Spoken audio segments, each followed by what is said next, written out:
प्रिय प्रशिक्षुओं, आज की ऑनलाइन क्लास में आप सभी का स्वागत है। आशा करते हैं आप सभी को ऑनलाइन क्लास में सभी प्रशिक्षकों से बहुत कुछ सीखने को मिल रहा होगा। तो इसी कड़ी में आज हम सिलेक्शन ऑफ फूड भोजन के चयन पर चर्चा करेंगे कि हमें भोजन बनाने से पहले किन किन चीज़ों का ध्यान रखना चाहिए। भोजन हमारी सर्वप्रथम आवश्यकताओं में से एक है। भोजन के सभी आधारभूत तत्वों का समावेश होना चाहिए। भोज्य पदार्थों का चयन करते समय हमें ये ध्यान रखना चाहिए कि भोजन हमारा संतुलित भोजन हो, अर्थात उसमें सभी पोषक तत्व शामिल हों।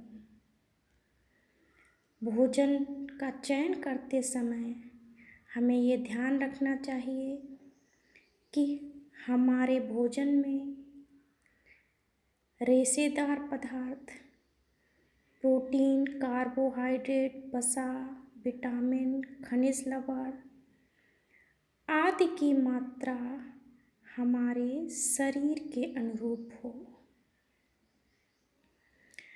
हमें ऐसे भोजन का चयन करना चाहिए जो हमारे शरीर की आवश्यकताओं को पूरा कर सके। भोजन में हमें कच्ची फल व सब्जियों का सलाद एवं चटनी के रूप में भी प्रयोग करना चाहिए। अब हम चर्चा करते हैं कि पोषक तत्व हैं क्या। ये पोषक तत्व क्या हैं जो हमें भोजन के चयन करते समय ध्यान रखना चाहिए।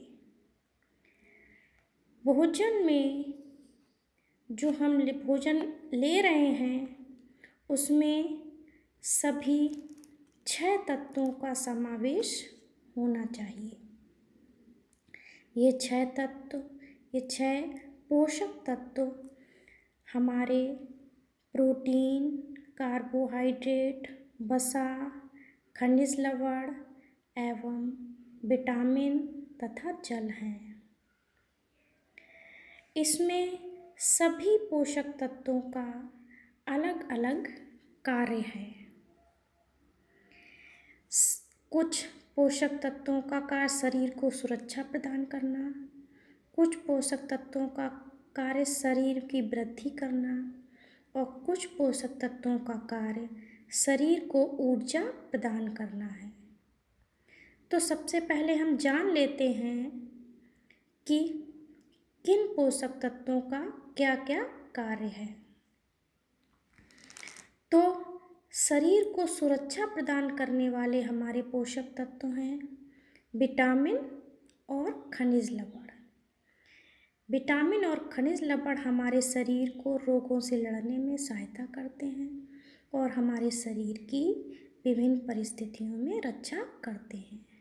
विभिन्न परिस्थितियों से मतलब रोग प्रतिरोधक क्षमता बढ़ाते हैं, रोगों को दूर करने में हमारी रक्षा करते हैं।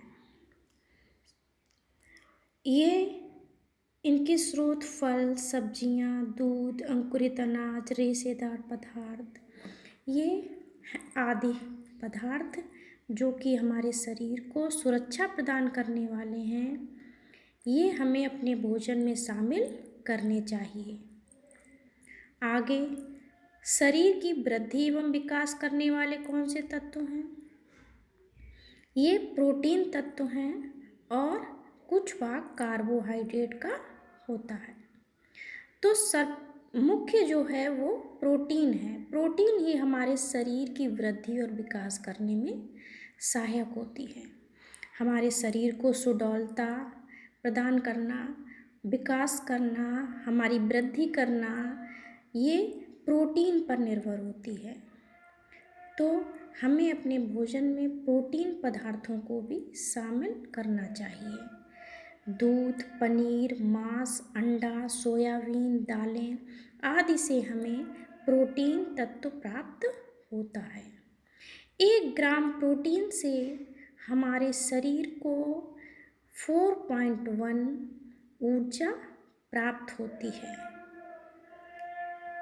अगला है शरीर को ऊर्जा प्रदान करने वाले यानी शक्ति प्रदान करने वाले तत्व। इसमें कार्बोहाइड्रेट और वसा तत्व आते हैं। तो इसमें कार्बोहाइड्रेट जो है वो हमारे चावल, शकरकंद, गेहूँ, मीठे गुड़, चना आदि में पाया जाता है। जबकि वसा तत्व से मतलब है घी, तेल, मक्खन इत्यादि चिकनी चीज़ों में वसा पाया जाता है। इसके साथ ही मांस, मछली आदि में भी वसा तत्व पाया जाता है।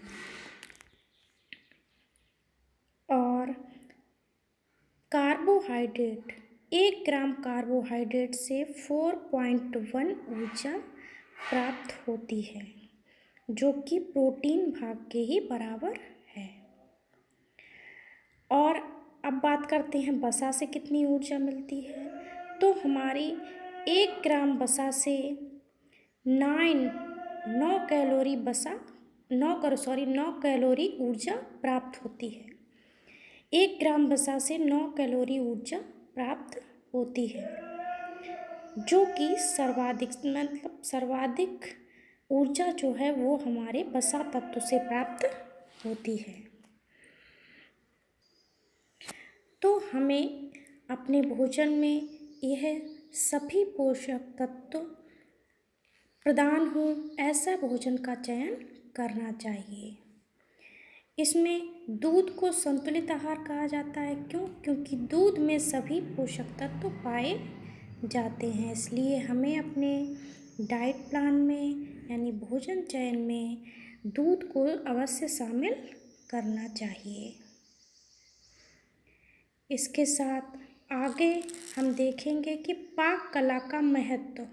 हमारे जीवन में पाक कला यानी पकाने का क्या महत्व है, कुकिंग करने का क्या महत्व है। हम कच्चा भी खा सकते हैं, पकाकर खाने से क्या महत्व है, हमारे जीवन में क्या लाभ है हमें, इस पर हम चर्चा करेंगे। तो पाक कला का हमारे जीवन में विशेष महत्व है। प्रत्येक गृहिणी को पाक कला में प्रवीण होना चाहिए। उसे भोजन पकाने के विभिन्न तरीके पता होने चाहिए। तो इसमें सबसे पहले हम देख लेते हैं कि पकाने से भोजन पर क्या प्रभाव पड़ता है। भोजन पकने के बाद स्वादिष्ट हो जाता है। जब भोजन हमारा भली प्रकार से पक जाता है तो वह और अधिक स्वादिष्ट हो जाता है। अगला है शीघ्रता से पचना। ठीक प्रकार से पकाया गया भोजन सरलता से पच जाता है और हमारे खून में जो पोषक तत्व हैं वो आसानी से मिलकर हमारे शरीर में आत्मसात हो जाते हैं। अगला है जीवाणुओं का नष्ट होना। तो हमारी कच्ची सब्जियों में जो भी कीटाणु या जीवाणु होते हैं वो पकने के बाद उस टेम्परेचर पर नष्ट हो जाते हैं।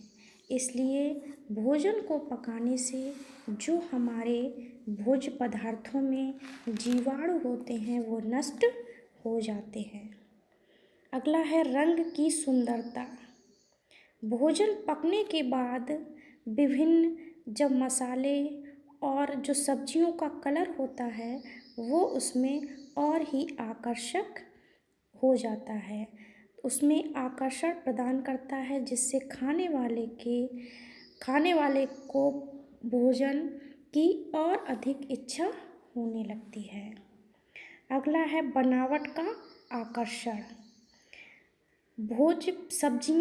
सब्जियों का जो बनावट होता है उसमें चेंज हो जाता है। जैसे कि आलू से हम विभिन्न प्रकार के कटलेट्स या कचौड़ी, समोसा आदि बनाते हैं, जिससे कि उसके बनावट में चेंज हो जाता है, बनावट में और आकर्षण प्रदान हो जाता है, जिससे कि हमें खाने की और अधिक इच्छा होने लगती है।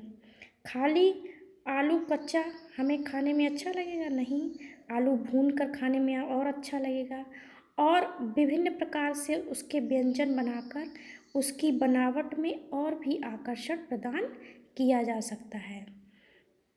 अगला है स्वाद में बढ़ोतरी। पकने के बाद भोजन का टेस्ट और भी अच्छा हो जाता है जब हम उसमें घी, मसाले, धनिया और भी चीज़ों से हम अपने भोजन में आकर्षण बढ़ा लेते हैं, तो हमारे भोजन का स्वाद, फ्लेवर बहुत ही अच्छा हो जाता है। बाकी जो कच्चेपन में थोड़ी सी स्मेल आती है वो भी दूर हो जाती है, जिससे हमें भोजन करने की और अधिक इच्छा उत्पन्न होने लगती है। अगला है भोजन में विभिन्नता लाना।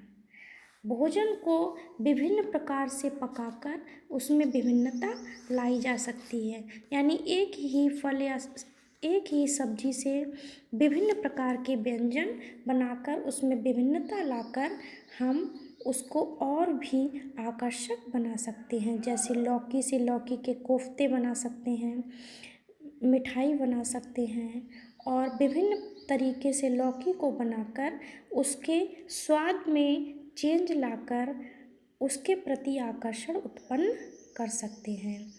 तो भोजन पकाने से हमें ये इतना महत्व है कि हमारे भोजन के प्रति और भी रुचि को उत्पन्न कर देता है। तो भोजन का सिलेक्शन हमें इस प्रकार करना चाहिए कि उसमें सभी प्रकार के व्यंजन हों और देखने में भी बहुत आकर्षक लगे। इसी के साथ आज की ऑनलाइन क्लास समाप्त होती है।